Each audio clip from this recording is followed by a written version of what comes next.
I want to thank the Muslim World League, Your Excellency Al-Isa.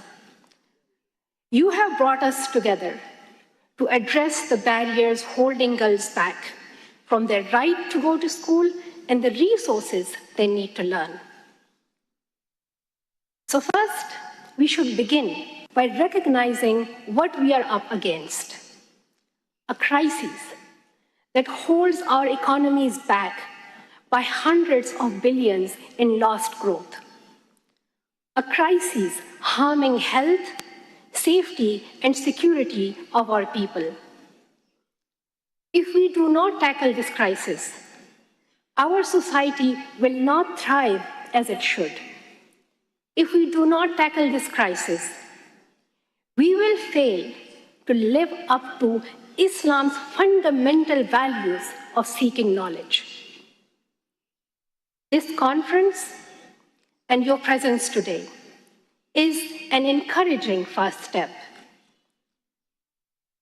But we can only have an honest and serious conversation about girls' education if we can call out the worst violations of it.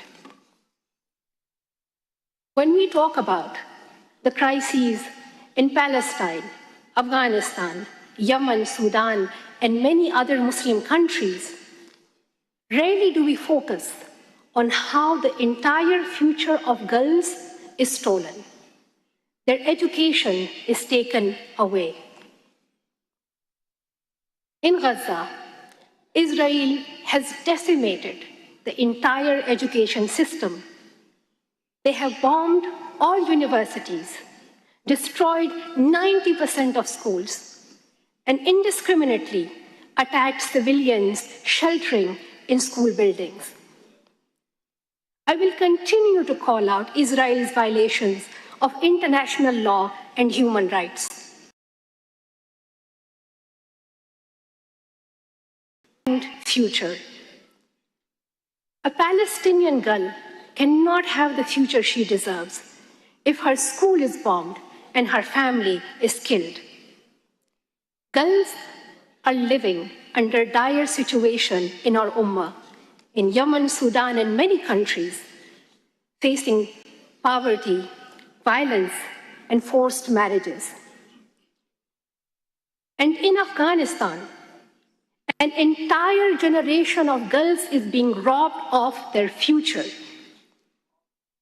This conference will not be serving its purpose if we do not talk about the education of Afghan girls.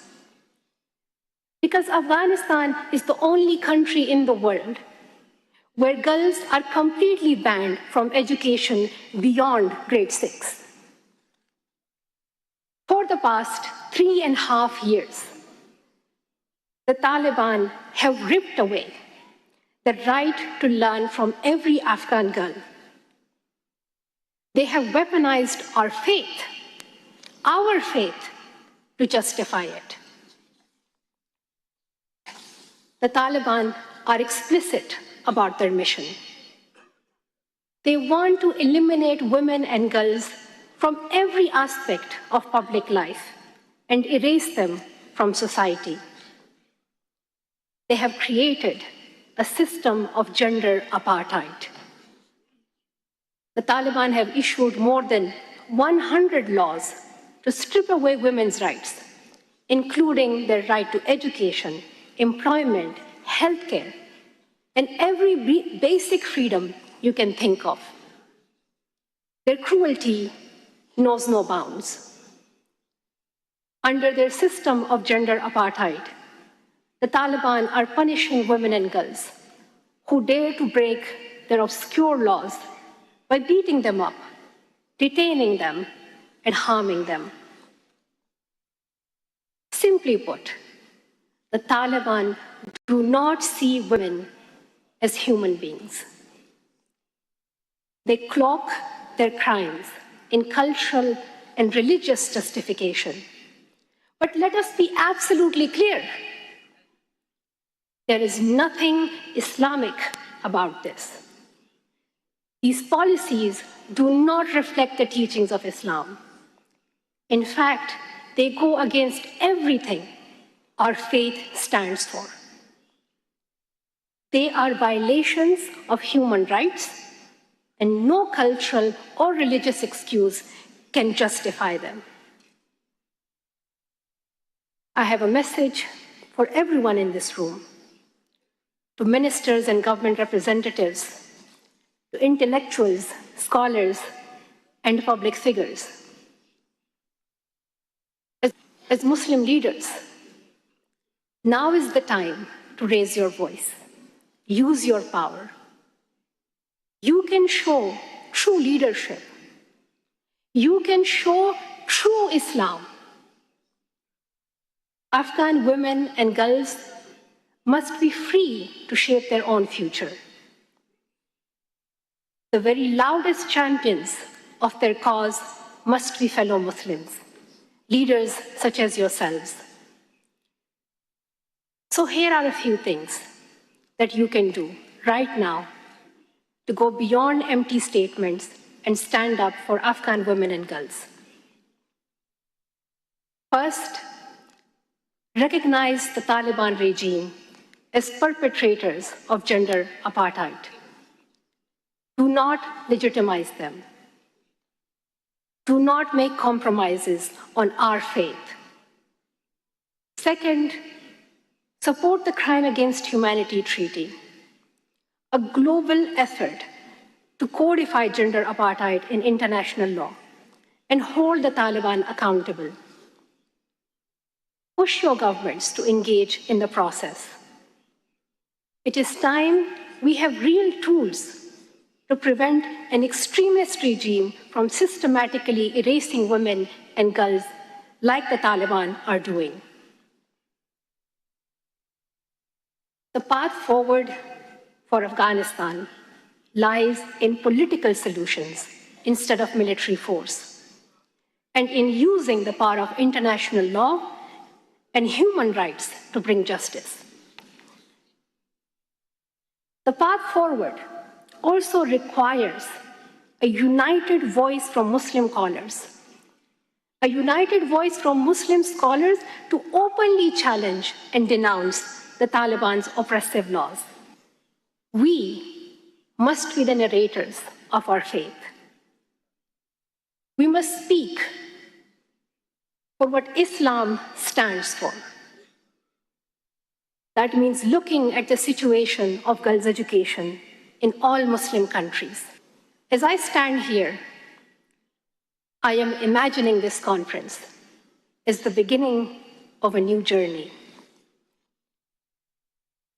A new journey where we commit to a future for every girl to have access to complete quality education.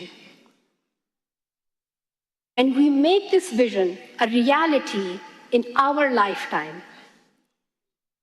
The next time we all gather, I hope to see more women and girls, like the brilliant students who have joined us today, speaking on the stage and setting the agenda. Seeing you all pursue your education gives me hope for our country. Pakistan is where I began my journey. And this is where my heart will always be. 12.5 million Pakistani girls are out of school, one of the highest numbers in the world. I am glad that this conference is taking place here in Pakistan, because there is still a tremendous amount of work that is ahead of us so that every Pakistani girl can have access to her education. Distinguished guests,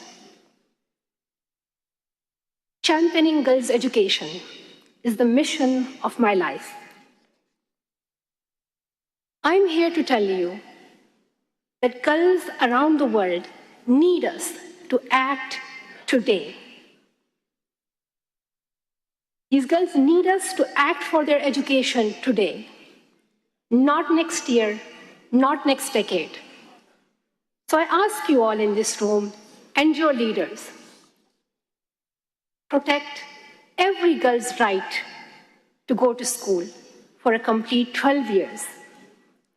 invest the resources to make education a reality for all girls. Let us be champions of our faith by being champions for girls and their right to learn. Thank you.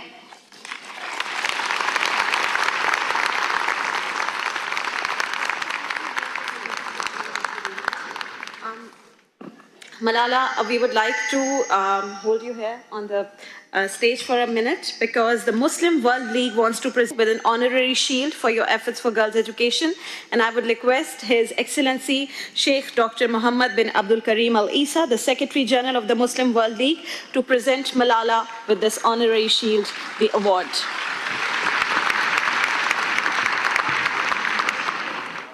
A big round of applause, everyone.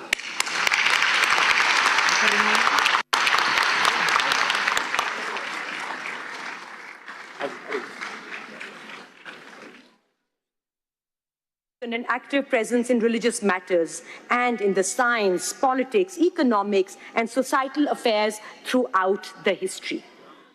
Prime Minister Shehbaz Sharif declared an education emergency across the country on the occasion of International Universal Day, urging the private sector and civil society organizations to collaborate with the government in addressing the pressing challenges of education and emphasizing public-private partnership.